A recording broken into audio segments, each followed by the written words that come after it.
Assalamualaikum, my name is Farwa and I'm officially known as Devotion Wali, and I'm back with another review on the Tedx that I just watched.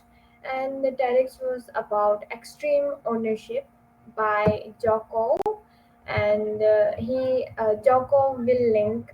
Uh, he's a great person. He's a retired, dedicated Navy SEAL officer, and he's the author of a number one book, a number one New York Times best-selling book, Extreme Ownership. So Tedx was about extreme ownership, and he talks about war. He talks about warfare, what war actually teaches you. War, as we know, know, the World War III is really, really near us, and it could happen any time. So he talks about war, and as he's a Navy SEAL officer, retired Navy SEAL officer, he talks about how war is just hell.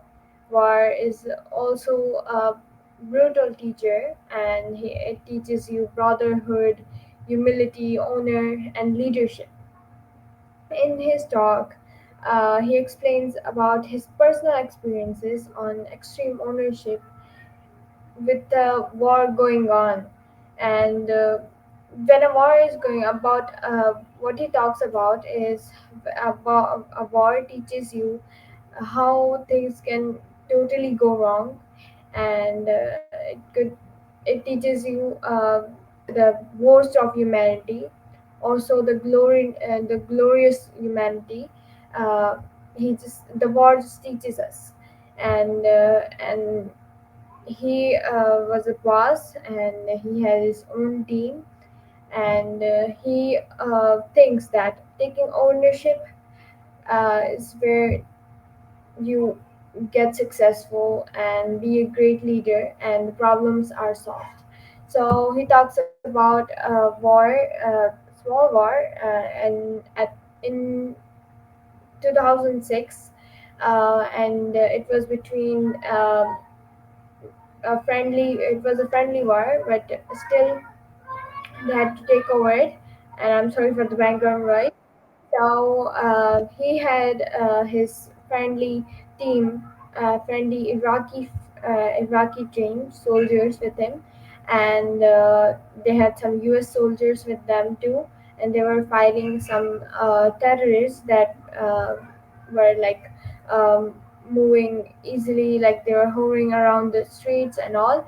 So he wasn't stressed. He wasn't uh, really, scared, or maybe nothing. It was nothing. It was so easy for him. But the problem was they failed that operation. So they got a signal. They got a call that stop all the operations from their commander. And when there it was the debriefing time, they went there. He went there. He was really stressed about how he would explain. He knew exactly whose fault was it. It was the person next to him, and the other soldiers. And because what was the mistake? The dead Iraqi friendly soldier, and a few bandaged and bandaged team members from the SEAL.